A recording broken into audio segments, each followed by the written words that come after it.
Good evening. Good, let's try this again. Good evening. All right. And welcome. All of you students, we have a few faculty members here, a few staff people, a couple of people from the community.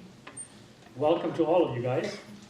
My name is Dr. Marco Brunhagen. I'm the host for the evening and also the Lumpkin Distinguished Professor of Entrepreneurship here at EIU. Also, I'm the new director of our Entrepreneurship Center here at EIU. The Entrepreneurship Center has been officially named the Seed Center. You guys may have seen the logo in various places. SEED stands for Sustainable Entrepreneurship Through Education and Development. Or in short, we're trying to plant the seed to grow entrepreneurship in the region. Tonight's event is held during Entrepreneurship Week, a week of celebration of the entrepreneurial spirit here at EIU, which we have held for 5 years now. And we're very proud to host 3 hallmark events this week. These events allow us to showcase the expertise and the contributions that the study of entrepreneurial ventures contributes to the local, the national, and even the global economy. This is also the 5th year in which we're offering our minor in entrepreneurship, a campus-wide minor housed in the School of Business, and we're very encouraged by almost 100 students now from across the EIU campus that have chosen entrepreneurship as their minor concentration. As you may know, apart from tonight's event, we're also hosting 2 other speakers this week. On Monday evening, we listened to Alexis Teichmüller, one of our current students and founder of AT Avenue, a traveling fashion boutique. And I know that some of you guys were actually in attendance on Monday. Tomorrow evening, also here at 5 in the evening, Mr. Aaron Moore, president and owner of Precision Painting and Decorating in Chicago, will give a presentation titled, "The Long Way is the Short Way. There are no shortcuts on the way to success." And of course, we all welcome you very much to this event as well. Our speaker tonight has been a longtime supporter of our entrepreneurial efforts here at EIU. And as you can see, and as you're tasting already, he has brought some samples of his work. He has graciously agreed to answer questions at the end of his talk. So please feel free to write questions on the note cards that our students are passing around. So there's 2 students, 1 on each of the aisles. They're passing around note cards and pens. When you're done writing down your question, please pass them to the outside aisle so they can collect them and hand them to me. And so the second half of our event tonight, I will sort through them and ask Bill a few questions, maybe all of the questions, depending on how many of those questions we'll get. So I'm very proud tonight to introduce to you Mr. Bill Skeens. Bill is the president and founder of Prairie City Bakery in Vernon Hills, Illinois. He received his BS in marketing in 1977 from EIU and started his first company while living in Thomas Hall as a student. And he will tell you more about that story in his talk. After graduation, he started his career at Sara Lee Bakery, and over the next 16 years worked in various sales and marketing jobs, including Director of Food Service Sales and Director of Merchandising and Field Sales Marketing. In 1994, he left Sara Lee and founded Prairie City Bakery. Their first product was called Muffin Tops, and you may remember them from one of the classic Seinfeld episodes. Prairie City Bakery currently sells cookies, danishes, muffins, cinnamon rolls, brownies, and most recently also authentic Mexican pastries worldwide to the food service, convenience stores, and drug chain markets, including Walgreens. In December 2010, Bill's down-home cookies were the snack of the day on the Rachel Ray Show. In October 2010, Smart Business Magazine and US Bank recognized 10 business leaders for their commitment to business excellence and the impact their organization make to the regional economy. Bill was recognized as one of these top 10 leaders. Prairie City Bakery has also been named to Inc. magazine's 500, 5,000 for fastest growing companies in America in 2000, 2008, 2009, and 2013. Finally, Bill also makes the official cookie of the Chicago Cubs. Bill and his team have built Prairie City Bakery from a bootstrap startup to a company with over $30 million in annual sales. So with that, let's give them all a very warm welcome.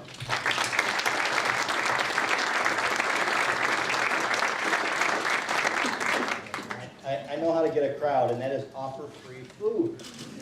Hopefully you all enjoyed the goodies that you sampled. There'll be plenty here left, hopefully a few here left at the end of the day.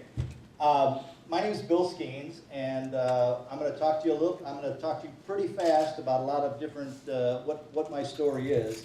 And the main thing that I want to get across to you is you're sitting where you're at, and you're trying to figure out how you can become a success in business, as an entrepreneur, what have you. And I'm going to tell you my story is about how I got from here to there, because it's a little bit of it's an interesting story. As Marco said, I did start a business in Thomas Hall. I'll tell you a little bit about that. I'll tell you about the Prairie City story as far as how we got started, sort of the challenges that we had along the way. And at the end, I've got about 15 brief slides about sort of the lessons that I learned along the way as far as business is concerned. Nothing's off limits. You can ask me anything you want to ask. I'll tell you the story, and then we'll go from there. First of all, one question I do want to ask is, what do you think the most important thing is as far as starting a business? Any ideas? I put a couple up here. Great products, great location, lots of money, great systems, great website, great partner, banker. Those are all things that people have said to me in the past, and I'm sure there's a few more on there. But the number one thing you need is you need a customer and somebody willing to pay you. Because if you don't have a customer and somebody willing to pay you, you don't have a business, you got a hobby. And one of the things that happens is I get calls all the time from people that call me up and they say, my aunt baked the best, doesn't matter what it is, pie, cheesecake, whatever it is, and I want to get into business. And all my friends buy the product from me. All my friends tell me that I should go into business. And I said, okay. I said, do you have a customer and somebody willing to pay you? Because if you don't have a business, you got a hobby. And you can have the greatest product in the world, but if you can't find a way to monetize that product, you're going to have a long journey. So what I'm going to do today is talk to you about the passion of a customer and what it is that drives business in any business that you have out there. So everyone has a story, so here's mine. I grew up on the south side of Chicago, went to Kenwood High School. I don't know if there's any Chicago folks here. Went to Kenwood at 51st and Lake Park. And I was a city kid, born and raised, and when it came to getting out of high school, I said, I'm going to try this school in downstate Illinois called Eastern Illinois University. I came here and loved it, was going to be a business major from day one. Got involved in a lot of the activities. When I walked in, I saw a young man in the back with a hockey jersey on, and one of the things I did when I was here is I was one of the founding members of the EIU ice hockey team and their first captain for the first couple years. I was also an RA in Thomas for 2 years, and I also lived in Carmen, which I guess isn't even open anymore. But, and I'll tell you a story about how I started the business in Thomas in just a minute. My story is I was a kid that always had the lemonade stand. This is actually a newsstand at the corner of 51st and Lake Park. That's me and my buddies. My first sort of mentor, or one of my first mentors, is this young man holding the dog. He started that business as a 16-year-old kid, and it was just a shack, and it developed into this business.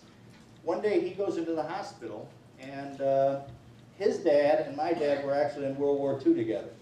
My dad comes home one day and he goes, I'm about 10 years old. He said, hey Billy, he said, he said, Bob Katzman, who's the gentleman holding the dog, he was about 18 at that time, he said, you know, he started that newsstand. And I said, yeah, I remember you telling me the story. He said, well, he's in the hospital and his dad needs help. His dad is working the newsstand because the business is so successful. So I said, yeah, I'll be happy to help. So I go over there and I help him. 4 years later, the business is now selling 1,000 New York Times on a Sunday.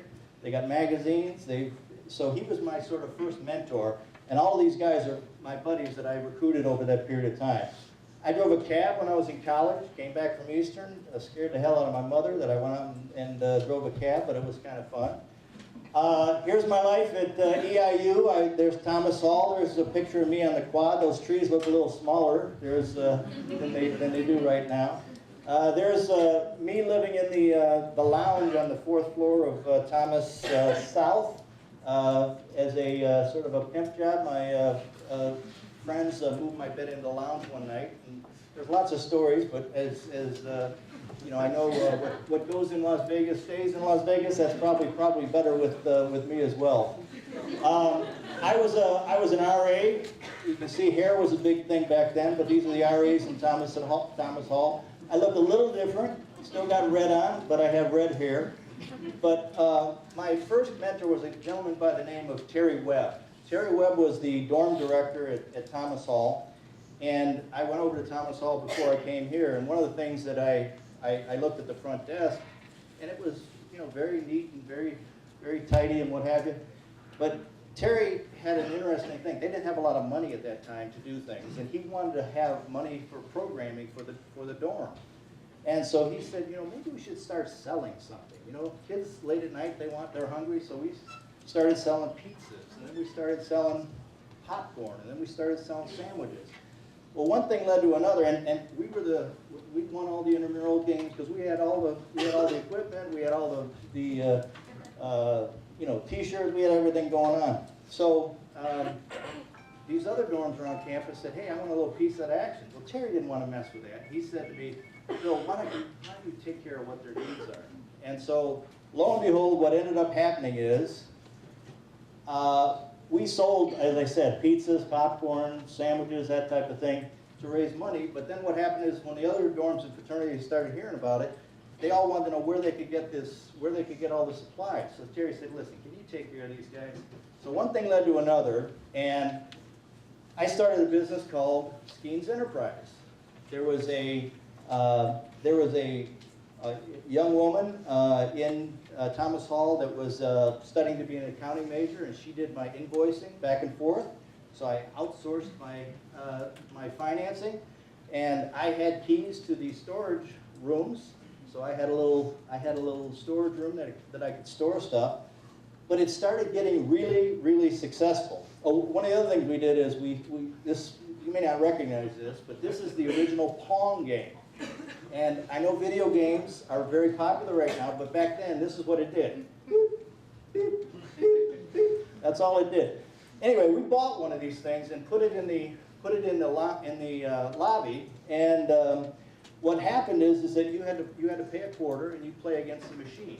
Well, this machine, we set up. One of the things we did is we set up the Pong Hall of Fame. If you could shut out the machine, you got a free T-shirt, and you were in the Pong Hall of Fame. There was only 6 slots in the Pong Hall of Fame. Well, guys were staying up all night long trying to beat the machine. You had to shut the machine out 15-0. And as it got closer to 15, the thing started moving faster. Well, these guys were spending so much money trying to beat this machine that one Saturday morning, this after a Friday night, I come down and, you know, I got the keys and the kids go, the Pong machine's broken, you gotta fix it. So I go over to it and open it up and see what's wrong. And the reason why it was broken was the quarters had overflowed and shorted out the machine, and there was about $500 in quarters in the thing. So anyway, it was sort of my first experience about saying, you know, for a T-shirt, people spend $50 worth of quarters just to get a T-shirt. Anyway, T-shirt. I mean, we sold peanuts, we sold taffy apples, we sold popcorn. I was a ice hockey player, so I had roller skates at the time. I would buy taffy apples, and I'd take them up and down the homecoming route, you know, on my roller skates, selling, you know, because I figured, you know, it's great to sell concessions, but if the person in front of you isn't going to buy, you got to move. So I, you know, started roller skating up and down, selling them like that. We sold, at that point, and again, I'm going to age myself, Jimmy Carter was in the White House. You know what Jimmy Carter was famous for? His family were peanut farmers. You know what else college kids love? They love something to go with beer. At that point, I will tell you, the drinking age was 18, so it wasn't a problem. But we sold sacks of peanuts in 50-cent and $1 bags. I used to buy burlap sack bags, and then had a kid that was a freshman. I'd pay him to bag the things up, and then I'd sell them not only to our dorms, but the other dorms across there. I knew it was a successful business when one day there was a gentleman by the name of Bob Buchema that used to own the food, or used to run the food service in Thomas Hall. And one day I hear him across the cafeteria, and he's yelling, "Skeens, where's Skeens?" And I said, "What's the problem?" He goes, "I've got 50 cases of taffy apples. Get them off my dock right now." So anyway, we sold a lot of product through the different folks from that standpoint. I had a rent-a-clause business. I went home one Thanksgiving, and I said to my mom, I said, "Mom, do we still have?" There's no kids in the room, right? I said, "Do we still have the Santa Claus suit?" And she said, "Yeah. What are you going to do with it?" She goes, I said, "I'm just going to take it back to school." She goes, "Well, make sure you bring it home for Christmas, because we always have Santa Claus appear." So anyway, so I bring it home for Christmas, and I put a little ad in the Eastern News, and I said, "Santa Claus will come to your party for $5." My phone was ringing off the hook. I got 20 parties. So I picked up, 20 times whatever the $5 was. What I should have done was I should have bet the guys in my hall that I could get every girl in Andrews and every girl in Lawson to sit on my lap, because that's exactly what happened. The interesting thing is, this gentleman right here was an RA, Paul Martin. He heard about Friday night, and he said, "You what?" And I said, "I had every girl in Andrews and sitting on my lap." He goes, "I'm coming." I said, "You're not coming unless you got a costume." He shows up he takes 2 coat hangers. He gets a ping pong ball, sprays it red. He goes, "I'm ready." He goes, "There's a couple of girls over there I want to meet." I said, "Come on over." So anyway, so that's the story of Rent-A-Claus. Believe it or not, this doesn't look like the basement of Thomas Hall, but it was. We built a disco in the basement of Thomas Hall. It had a mirrored ball. It actually had a full bar in there. This was my roommate, who actually was a carpenter, went on. It was called Griffing Field. It had a big picture of but we used to have dances in there and we'd invite the girls, and we'd have beer and that type of thing. The other problem is my roommate was also an entrepreneur. He had a barber shop. Kids didn't want to tromp up down the court, so we had 2 businesses going out of that dorm room. He was cutting about probably 25 heads a week. And finally I had to say, "Listen, man, you got to cut it off at like 10 o'clock. I can't have people," and literally there was hair all over the place. So we had a couple of budding entrepreneurs, and we had a lot of fun in campus. So anyway, let's fast forward 16 years. I got out of school, and Sara Lee hired me because they loved the fact that I had some food experience, and they hired me in Central Illinois as a rep. And the reason why I put all the different jobs I had there is because I want to tell you something. I wanted to show you that there's a way to get from here to there. And one of the things that some of you are going to be graduating soon, and you're going to take an entry-level job somewhere, and the reality is there's a way to get from here to there, and that's sort of my path. But there was a time when I knew it was time for me to leave corporate America. I was passionate about the customer. I always treated them like it was my own business. But what happened to me is I knew it was time for me to leave Sara Lee when it was harder to sell them on an idea than it was the customer. And so I said, "You know what, I can do it myself." So my very first customer at Sara Lee was a gentleman by the name of Joe Waugh out of Peoria, Illinois. And he was the first customer I ever called on. I went in there the first day, and I was scared to death because he was tough as nails. And he said to me, "Yeah, all right, kid, you want to learn this? I'll teach you a few things." He took me under his wing, and he really taught me. This is us 32 years later, reenacting that very same scene. And fun thing is last year, we're the official cookie of the Chicago Cubs. And one of the things that allows us to do is we get to have somebody throw out the first pitch. And I was able to honor Joe by throwing out the first pitch. And here's a great picture of us sitting on the dugout or whatever, Wrigley Field, behind the net type of thing, before he's throwing out the first pitch. So, I was able to honor him and do that. He's now 90 years old.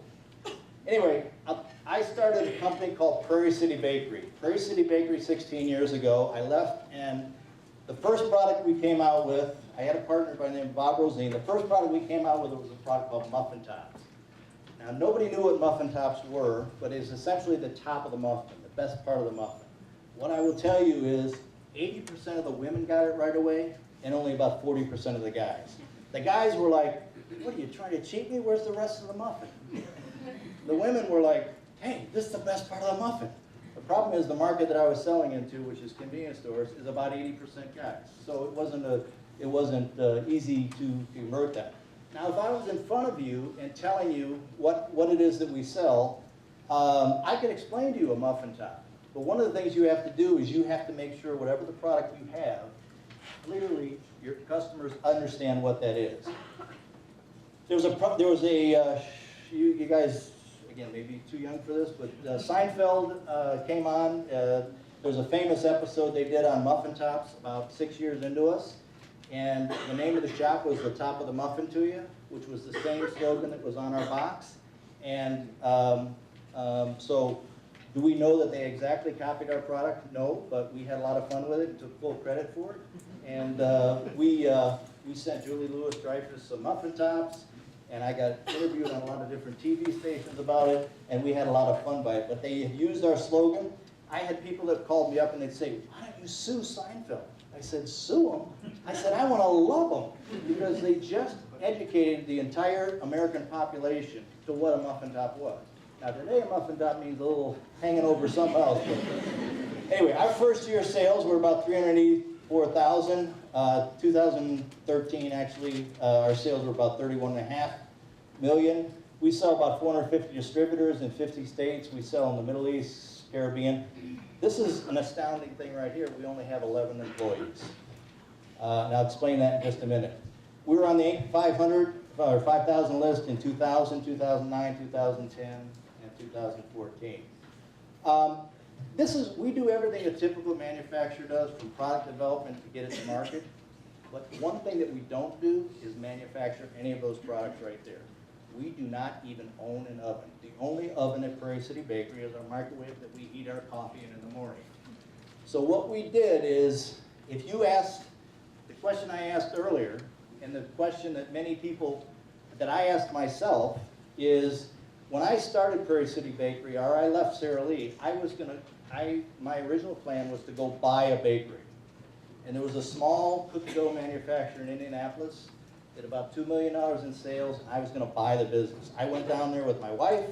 We were going to buy a house, and we were going to buy the business, but it was going to be owner financed. And the guy was a tired 65-year-old guy that wanted to get out of the business. And essentially, I said to him, it was going to be owner finance, so I wanted him to have confidence. So I gave him a lot of the ideas that I was going to take the business. So one day I called him up and I said, hey, how's it going? I said, things moving along? He goes, and I could tell the conversation wasn't going too well. And I said, what's wrong? He goes, I've decided to take the company off the market. And I said, why?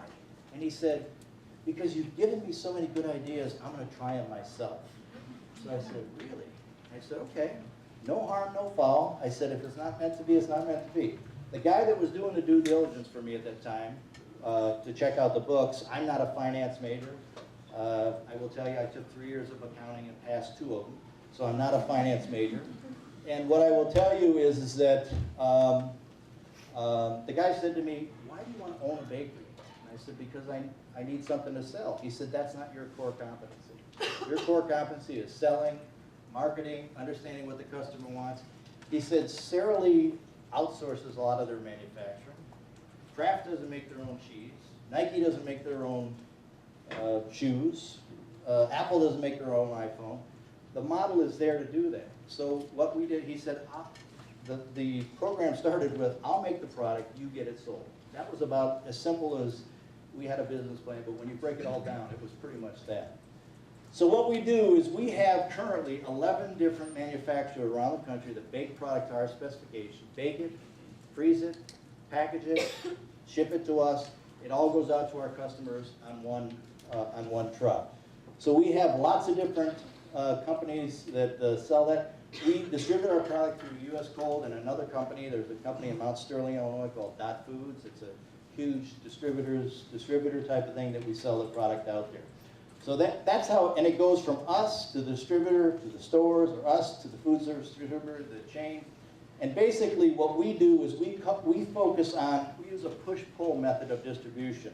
What we do is we go create the demand. We'll go to a customer that has a large number of stores, and we'll try and get them to buy our product. And all of a sudden, this distributor right there says, when Walgreens calls you up and said, have you ever heard of Prairie City Bakery? And they say no. He said, well, you have now because they're now our bakery supplier. This distributor is going to buy your product. So we created demand out there in the market. We have a one-word mission statement, wow. It's called WOW. And the reason why we say that, and I heard it around this room, is when you came up, we know that our mission is getting through, because I heard people come up and they go, wow, look at those cookies.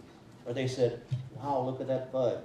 Or they said, wow, feel how soft that is. Or they said, wow, did you taste that ooey gooey cake? So, I mean, I think the thing is that we know when the message is getting through, when the customer says, wow. Okay, we do a lot of different things. We have a lot of different products. We have cookies, we have muffins, we have Danish. I'm going to quickly run through this. We have individually wrapped products. We currently have 4 different brands. I bought a company about 2.5 years ago, a West Coast brand called Tina's. They had a Mexican brand that was called El Garro's Gyro. I renamed it Dolce Fidero. We do all sorts of cinnamon rolls. You'll see our cinnamon rolls in Starbucks in Puerto Rico. You'll see a lot of our products in a gourmet coffee chain called Bigby. If you eat here at the Union, you'll see some of our products in there. So we sell a lot of different products. We came out with a product a couple years ago called Ooey Gooey Butter Cake. Anybody had that before or tasted it? It's originally out of St. Louis. It's butter, cream cheese, sugar, and flour. It's really, really good. This has, believe it or not, become our #1 selling product. We sold Red Robin, the restaurant chain, a couple years ago, and what they did is they took this product, not this one, but the original one, they opened it up, put it on the plate, they put ice cream, they took it out of the wrap, obviously, they put ice cream and strawberries on it, and it was their #1 selling dessert. We have extended it to a lemon and a cinnamon, and we're currently in negotiation with some companies like Cinnabon to do something with them on that. We do a line of product for Walgreens. This is just a few of the items, but we do cinnamon rolls, we do muffins, we do Danish, we do all sorts of things from there. Here's some of the different customers we sell: Bigby Coffee, Amtrak, Run the Train, Starbucks, that type of thing. Interesting story about Amtrak, they sell them on their trains. A guy calls me up one day, and my assistant says to me, Bill, I think you got to take this call. And I said, why? He said, this guy wants to talk to you. I said, okay. So he calls up, he says, hi, he said, my name is, and he said, do you know how many states there are between Arizona and Philadelphia? I said, no, how many? He goes, 10. I said, how do you know that? He goes, I'm in the Philadelphia train station, and I just love your cinnamon roll. And I ate one every time I crossed the state. And he said, I just ate 10 of your cinnamon rolls, and I've been looking at your name on the back of the package, and I decided I'm going to call you up and tell you what I did. So I told that story to Amtrak, and they absolutely loved it. We are the official cookie of the Cubs. I did get to throw out the first pitch. It's a really cool experience to do. They sell it in their concessions, and then they also sell it in their, they have guys that go around and hawk them with different things. We were the official cookie, or we were the snack of the day of Rachel Ray. This is an interesting thing, and we had a young marketing assistant that was working for me, and he said, I'm going to get our product on Rachel Ray and Oprah. And I said, well, you know, have at it. I said, so he calls up, and he gets the information on how to do it, and he sends them product, and he doesn't hear anything. A month goes by, 2 months go by, and he said, I'm really frustrated. Nobody's calling me back. I said, here's what we're going to do. Every Monday morning, until we hear from these people, we're going to send them 2 dozen cookies. So first week goes by, we send them 2 dozen cookies. Second week goes by, we send them 2 dozen cookies. Third week goes by, we send them 2 dozen cookies. The third week, middle of third week, producer for Rachel Ray calls us up and he goes, okay, we get it. You've got a great cookie. He said, don't send us any more cookies, but we want to put your cookie as the cookie of the day, and they did that. And again, we've done that several times, and we couldn't get attention. We did that recently with Walmart. We couldn't, you know, you present something to Walmart, and it's on their schedule, not your schedule, and it goes dark. You can't even get through. You can't get through their voicemail. You can't get, And so I said, all right, we're gonna do the Rachel Ray trick on them. We're gonna send product over and over and over again until we hear. Lo and behold, the wall buyer called me up and said, we wanna see that product again. And I said, okay.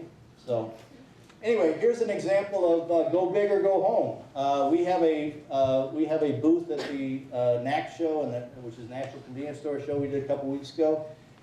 And a lot of people don't like shows. We're a big believer in shows because we think it's like the Marshall Field window on Christmas. We think it says who you are, it reinforces your brand, and where else every buyer in the industry is there if I don't put out a good show. So what we did is we got this 100-year-old barn wood, made a nice display, and but we just came out with this fudge. Now the problem with this fudge is if you're over there by that camera, you can't really see what this is. It's 4 inches by 4 inches by 4 inches. I said, how are we gonna stand out? So what we did is we made a box 4 feet by 4 feet by 4 feet that showed the product in there. And so when somebody walked up, they knew good and well we were in the fudge business. Sorry. Okay, I told you, or Marco told you about some of the different things that we've been in. We won different awards for products, and you know, we believe that the product has to have a reason to exist. And you know, whether it be brownies or muffins or Danish or whatever, it better be a great tasting product. So that's a little bit about the Prairie City story. There's a lot more there, but I'm going to tell you a little bit more about sort of some of the lessons that I learned along the way. That's sort of the foundation of the business. But I'm going to tell you a little bit about the lessons that I learned along the way. So there's a lot of lessons that happen. First of all, sorry. Okay, every business has to start somewhere. Mine happened to start in Thomas Hall. This is a lemonade stand that I saw about, my son moved to Washington, D.C. about a year ago, and there's a place called Eastern Market that is like a food market, food kind of, they arts and craft and food market type of thing. And so I'm getting ready to go across, we're getting ready to go there, and I see this lemonade stand. There's these two kids, Chase and Brooklyn, and they got this lemonade stand. And I look at it and I said, wow, I said, that's a really good lemonade stand. I also have a rule, never pass a lemonade stand. Never pass a lemonade stand. You see a kid, and he puts himself out there, and he's selling lemonade, you buy his lemonade, okay? I mean, if you're entrepreneur students, you're interested in come here, you buy a kid's lemonade. All right, the business doesn't have to be big, it just has to be the best. They had great signage, it was well merchandised, they had a great location, it was right across the street. They had great product. It was ice cold, you see the ice in there? Lemon and raspberry. They gave a little extra treat. He goes, you know, if you got a dog, I'll give you a little treat type of thing. Here's the deal. The kid said to me, I said, how much for the lemonade? He goes, sir, whatever you think it's worth. I said, oh, the kid's got me now. I whipped out $5 and I gave him. The kid says to me, hey, mister, next one's on me. I said, perfect. I said, this guy is going to be a success. I saw this guy has got it down. In a short box right there, him and his sister got this down. So here's the thing. We talked about this. The number one lesson, without a customer and somebody willing to pay you, you don't have a customer, you have a hobby. The customer votes with their wallet.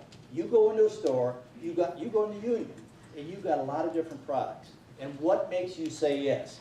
I suggest what makes you say yes is people eat with their eyes first. They look at it. Does it look good?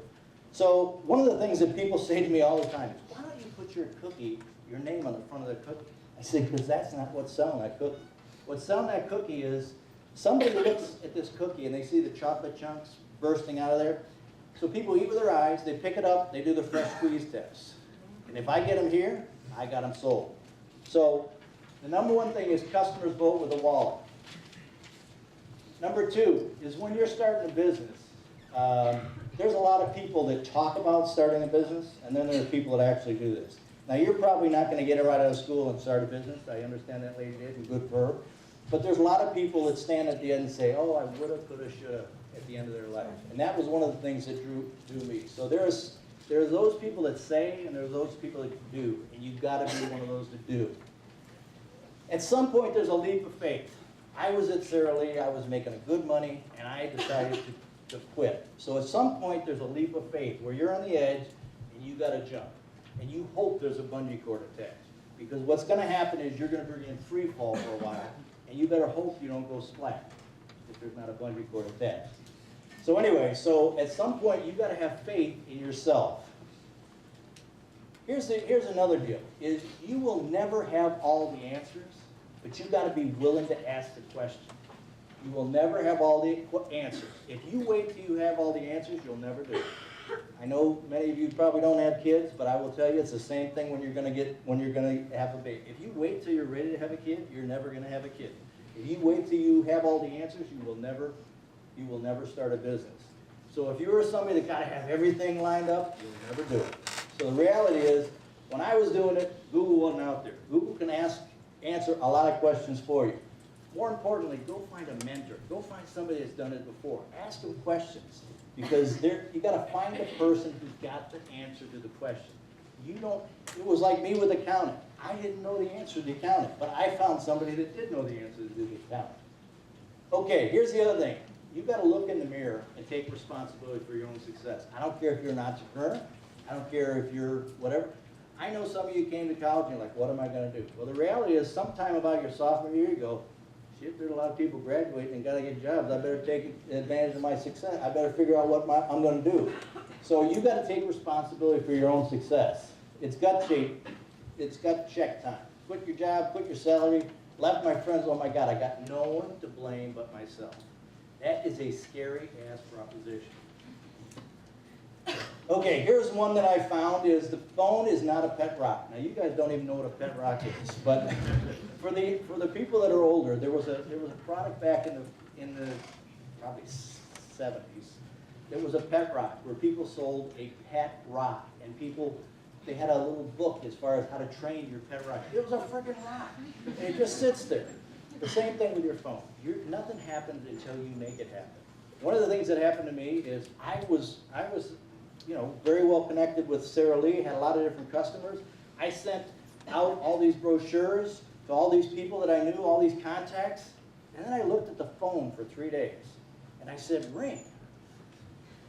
And I said, ring. And the phone didn't ring. And then I realized that phone's not going to ring unless I make it ring. And the reality is, it's not going to rain unless you make it ring. And you gotta be willing to do that. And so I figured out really early on that I need to go make that happen. Here's the other thing. Do you have a clear selling proposition? Can you sell your idea to a total stranger? Your friends will buy anything because you like them. So if you ask your friends, hey, would you buy my lemon cake? They'll say, hell yeah, I'll buy your lemon cake. They'll buy it once. But the reality is you have to have a clear selling proposition that everybody understands. There's not a person in the room that doesn't understand this product right here. You see it, it reminds you of your mom, or how you used to bake cookies. You understand it, it's really a clear selling proposition. We use what we call WYSIWYG packaging. What you see is what you get. We don't try to hide it under a lot of 4-color graphics. I've had marketing people come to us with, oh, here's a fantastic marketing product. I said, I can't see the product. When you're buying a bakery good, you want to be able to see what the hell it is. And that's the reality is they want to see what it is, whatever the product is. Here's the other thing. Do you have a commitment to continually improve, to always do it better? Do you have a commitment to always do it better? We had plenty of situations where we thought we had the perfect mousetrap, and we blew it up and started all over again because we knew we could make it better. You got to listen to your customers. They will tell you, people ask me all the time, tell me about the market research that you do. I said, here's as simple as the market research is. We listen to our customers. Our customers will tell you, your customers will tell you whatever you want to know. You can pay all you want for any kind of marketing survey, but if you don't listen to what your customers say, you're going to lose. In business and in life, there's momentum. You've got to get the ball rolling. You've got to keep it moving, and persistence pays off. Here's the other thing. Total focus is no focus. If you try to do everything, you'll end up doing nothing. So you have to decide what it is that you want to do. I have people in the bakery business, and I'll bet when you came in here, you said, bakery business? What's this guy got, a little retail shop? What's he got a wholesale bakery? There's all sorts of different bakery opportunities. I have people all the time. Why don't you sell the airline? Why don't you sell Sam's Club? Why don't you sell this? Why don't you sell that? And the reality is total focus if you have no focus. You got to go with what your what business are you really in? Do what you do best and outsource the rest. We have 11 different employees. And what we do is we outsource the manufacturing, we outsource the warehousing, we outsource the shipping, we outsource, as I said, the manufacturing, we outsource the marketing. We don't have a full-time, I mean, we have marketing people on our staff, but we outsource for the different marketing projects. Time and repetitive tasks can be your enemy, and delegating can be your friend. And then if you can't add significant value and there's other people that can do it, let them do it. I can't afford to have a full-time, whatever it is. I have to be able to outsource that product. So how do you react when getting knocked down? There always will be discouraging times. I'll tell you a story about the $2 bill. This is one of my favorite stories. When I started Prairie City Bakery, as I said, I had left Sara Lee. I started with a partner. We both put in money. It came time to put in more money. I put in more money. My partner said, you know, I don't really have any more money to put in. I was like, oh, okay, I'll put in your share. So I put in his share. And then I said, wait a second, if this deal goes south, it's both of our passions, but it's my money. So we got to change the ownership here. So we went from 50-50 to 60-40 to 70-30. All of a sudden he said, you know what, I love you, but I'm out. I got to get out. So now I'm like, well, wait a second. He's the accounting and he's the operations guy. What am I going to do?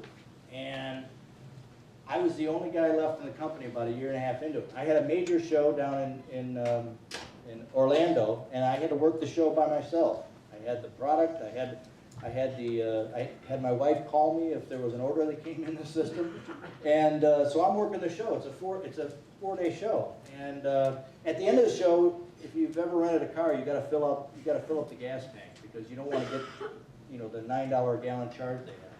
So I had only gone from the convention center back, but I was determined that I wasn't going to get dinged with this fee. So I go to the this is before, believe it or not, this is before ATMs were prevalent all over the place. I take my credit card and it goes rejected. I'm like, uh-oh. I take my other one, it said rejected. I had tapped out the credit. The bill was $1.86. I go in my pocket and I pull out $2. I give the guy the $2. I got like 24 cents or something like that left in my pocket, and I got to get on a plane. I got to get home. I can't buy something to drink to get on the plane. I can't buy a newspaper. So I'm going home, and that's what I knew. That's when I knew I was all in. So one of the things that I do is I carry a $2 bill with me all the time to remind myself that I'm all in. So one of the things that I did was 10 years later, I've now built up this broker network that represents Prairie City Bakery, and I have a national sales meeting. There's 50 brokers in the room, and I take an envelope for each of them, and I put a $2 bill in there. And I said, don't open this until I tell you to. So we go through the whole meeting. They're all fired up about what we're going to do next year. And I said, okay, let me tell you the story. Tell them the story of the $2 bill. Now, these are guys that all started their own business. They know when they had to meet a payroll and they weren't able to meet it. And I said, okay, now, open up the envelope. Inside was a $2 bill. And I said, if you're all in with me, keep the $2 bill. If you're not, leave it on the table. And every one of them took the $2 bill. And to this day, they all come up to me at the meetings and they go, hey, Bill, I still got the $2 bill. So it was a good lesson. Okay. No matter how smart you are, how successful you are, you always can learn from others. I'm going to tell you a story that doesn't have anything to do with Prairie City Bakery. I have a 24-year-old daughter named Brianna. She played basketball and volleyball at a school called Augustana, a small Division III school. She was a great volleyball player. She was a good basketball player, not great. So what happened is she said to me, I want to be a college coach, basketball coach. She loves basketball. That's her passion. She knows it. She just wasn't the greatest player at doing it. So what happened is she goes and she gets there's a job comes open at University of Wisconsin-Madison, and she says, I'm going to go after it. And I said, you better find a way to stick out. You better find somebody that can put your resume at the top of the pile. She outdid that. She went to Dick's and she got a ball, and on the back On the front side, there's NCAA, on the back side, it's blank. So she burned in the ball. Coach Kelsey, let me wow you. Hire me, Bree Skeens. She put it in red and white confetti, which is Wisconsin color. She put her resume in there. She's overnighted to the coach. I'll be damned if coach didn't call the next day. The coach says, "Is this Brianna Skeens?" She goes, "Yes." She goes, "We got your package." She goes, "I got to tell you, we've never gotten a ball like that before." And I said, "Oh, that's," and she said, that's great. And so what she says, "I have to tell you something. You're not qualified to be a Division I assistant coach." She said, "But I can see you really want to do this." So she said, "We'd still like to talk to you anyway." And I've always told my kids, if somebody gives you an opening, you take it. So Bree says to her, "How about I'm there tomorrow morning at 9 a.m.? The coach said, "Okay, yeah, come on." So the coach said to her later, "We had to find out whether you were crazy or creative. But one way or the other, we had to find out." She goes in there. That night, she goes, "Dad, this is what I'm going to do."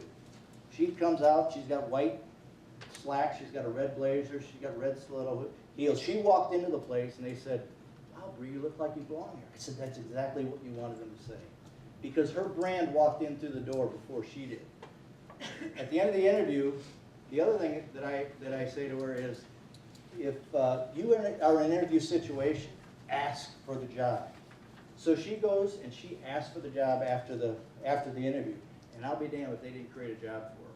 She currently is the graduate assistant coach at the University of Wisconsin. They created another job for her, and one of the things that the coach does is she goes on speaking engagements, and she tells her story to all these business people. She said, "Here's an example of a young person that went after what they wanted." And she says, "There's 3 balls on my office. One is from when I won the national championship with Stanford as a player, one when I won it as a coach, and Bree's ball." And so my point is, don't be afraid to stand out and always ask for the job. Success is a journey. It's all about a journey. It's not a destination. I was successful when I was a student here at Eastern. I was successful all along the way when I first started Prairie City Bakery. Success is how you carry yourself. You are probably a success right now, but you have to continue that success going down. Now, I know a lot of you are getting ready to graduate from school, and you probably are not day one going to go start a business. So one of the things that I want to tell you doesn't have anything to do with what I'm talking about right now, but there will be a time where you're going to be interviewing. And I talked several years ago to an Eastern class, and a guy called me up later and he said, "Can you explain this a little bit more?" What I will tell you is, I do not hire somebody unless they ask me for the job. Okay? Now, when I say that to young people, they go, "Well, I feel uncomfortable asking. I don't want to feel too pushy. I don't want to do this. I don't want to do that." The reality is, everybody wants somebody that wants to work for them. So let me tell you how you can do it. What happens is, there is a point in every single interview that what happens is, the interviewer says to you, "Do you have any other questions you'd like to ask?" And that's your opening. And what you say is this. You say, "Based on my understanding, this is what the job is. The qualifications are this, this, this, and this." And you say, "Here's what my qualifications are that match up to this, this, this, and this." And then you say, "And based on the fact that this is what you're looking for, and this is what my qualifications," some of which they might not have brought out in the interview, but it gives you a chance to highlight what your success is. Then you say, "Based on this, I believe I'm a great candidate for the job, and I'd like to know when I can start." And then you don't say anything, because the next person that talks loses. Because the reality is, the person will go, "Ah, that's great, I love your aggressiveness," or "I love how you want to work here," or "I love whatever." Or they might say, "You know what? This person stands out." And so you've got to ask for the job. If you don't ask for the job, nobody cares more about you than you. Your dad doesn't, your mom doesn't. Nobody cares more about you than you, and you have to ask for the job. So with that, that's about my talk for today. I'm happy to answer any question you have about Prairie City Bakery.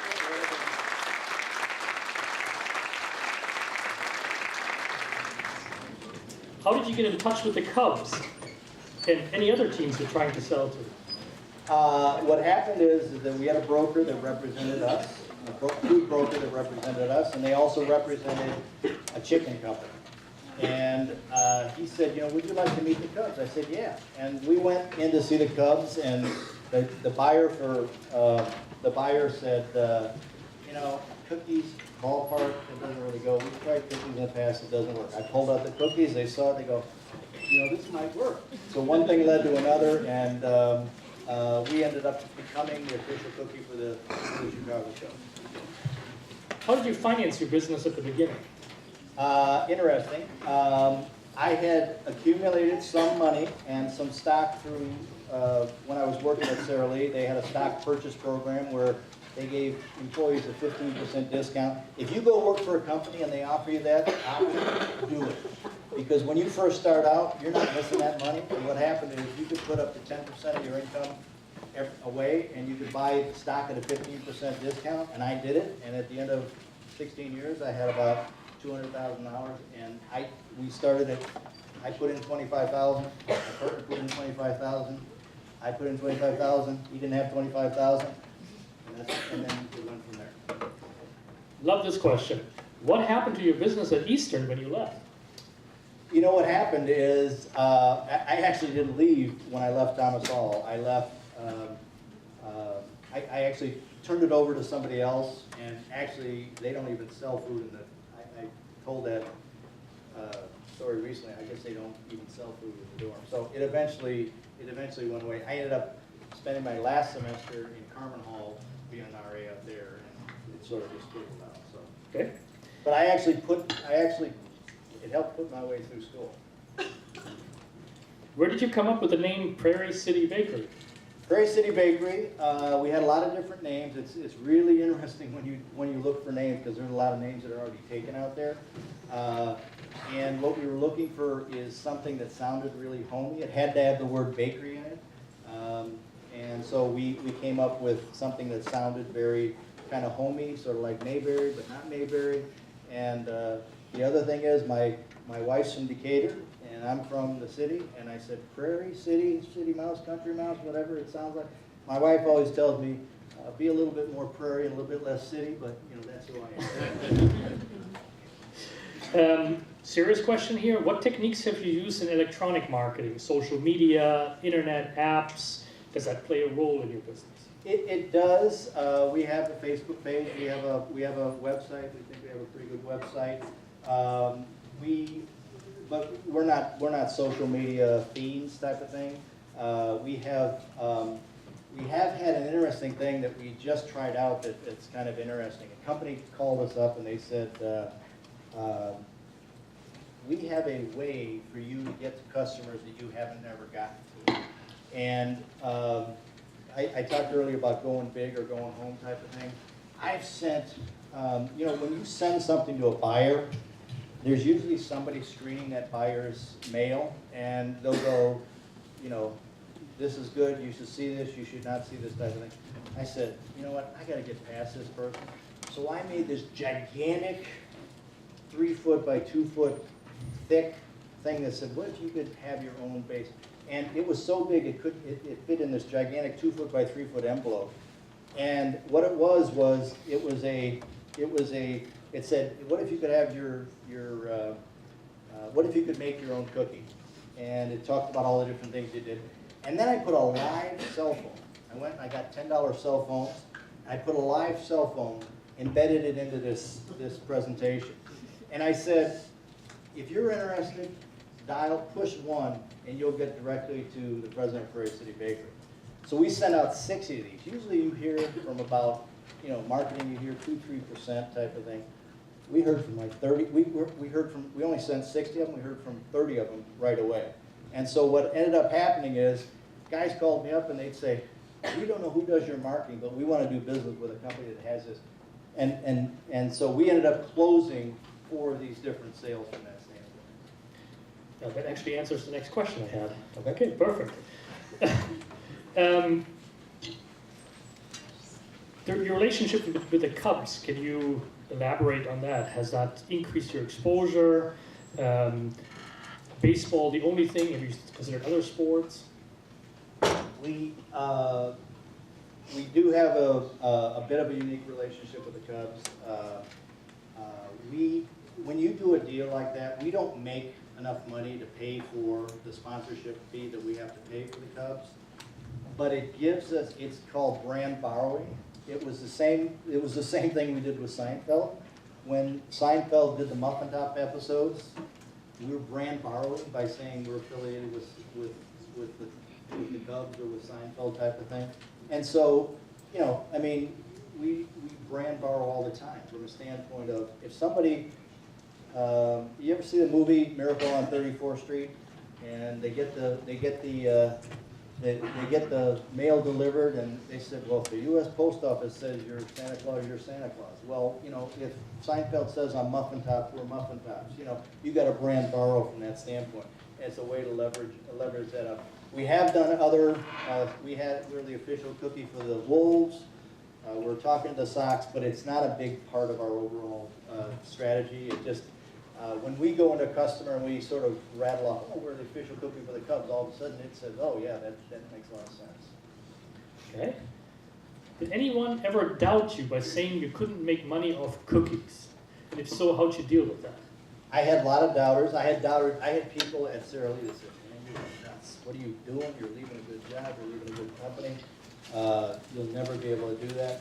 And, you know, thankfully we've been able to overcome those. Okay. Any failures you can tell us about? Anything where things didn't work out the way you had thought them? There's probably too many to tell, but yeah, I mean, we've had products that have failed. I will tell you the company we bought 2 years ago is not doing as well as I wanted. It's very, very difficult. When we did that, we came with a strategy that we can be sort of your total package of products. So we had Prairie City Bakery, we had Tina's, which was sort of more of a mid-range. We had the Dolce Cadera, we had the Tina's Tradition, which was more of a value line. It's really different. It's really difficult for a small company to go to market with 4 different brands. So what we ended up doing is we are consolidating a lot of those. We're raising the quality. It's got to meet our standard at Prairie City Bakery, or it's not going to be part of the line. So we've had a lot of failures over the years, and the reality is you can't get discouraged by the failures. You've got to dust yourself off and go back at it. And I think that's also one of the strengths of a smaller company is you're able to refocus when you need to do it. Interesting question here. If cannabis is ever recreationally legalized, do you plan on incorporating this in your baked goods? Are you saying that marijuana brownies might be a good deal? You know, you get the munchies at the same time you get the I don't know. I mean, I think for us it's probably not the right move. I think, but you know, to be honest with you, that's probably an entrepreneurial opportunity out there for somebody. So you know, have at it. But it's probably not right for us. Given the time, I'll ask a couple more questions, and I think we're going to close it with that. One more. How long was the process for you at the first bakery to create the product to sell, so that, you know, from having an idea to getting the product the way you wanted it? Sure. I will tell you the first product was Muffin Tops, and the product is basically baked in like a hamburger bun pan. And this may get a little bit technical, but with muffins, the one thing you have to do is when you bake a muffin, you gotta, you know, everybody likes that kind of crown, that kind of the muffin, the top type of thing. You gotta hit it high with heat, and then you gotta bake it off when you actually bake it. Because what happens when you bake it hot, it's what makes the thing burst, and then it'll eventually settle down a little bit. And you ever see that I Love Lucy episode where the chocolates are coming down the line and they're all over the feet? That was literally one of our, we were trying to get muffin tops made in this one bakery. And they were coming down the line and we couldn't wrap them, and literally it was, the owner of the bakery left us there with his help, thinking that, you know, he left at 4 o'clock, he thought we'd be wrapped up at 6 o'clock. We were there at 2:30 in the morning, and I was literally waist deep in muffin tops that had fallen off. So it was like an I Love Lucy episode, and he came in the next day, and he realized that all of his people had been on overtime until 2 in the morning, but nobody wanted to leave, and it was an adventure. So there are no stumps. There are no stumps. It's not sliced. It is just the top. It's just the top. Maybe the last question for the evening, appropriate. What motivates you as an entrepreneur? What motivates me is really the passion. What motivates me is the customer. What motivates me is the solution. What motivates me is the creativity of it. And I mean, if you can't, and I'll tell you, the other thing that motivates me is fear of failure. You know what? If you look in the mirror and the person, and you realize, you know, when I was at Sara Lee, one of the things that would happen is, whenever something failed, there was always a guy over there, or the guy over there, or the guy, oh, sales failed us, or distribution failed us, or whatever. When it's your own company, it's the guy looking you back in the mirror, the gal looking you back in the mirror that's responsible for your success or failure. And I will tell you that not everybody can handle that, because what happens is, you don't have anybody to blame. You got to do it yourself. So what motivates me is you know, obviously, you know, fear of failure, but also the delight of success. With that, thank you. And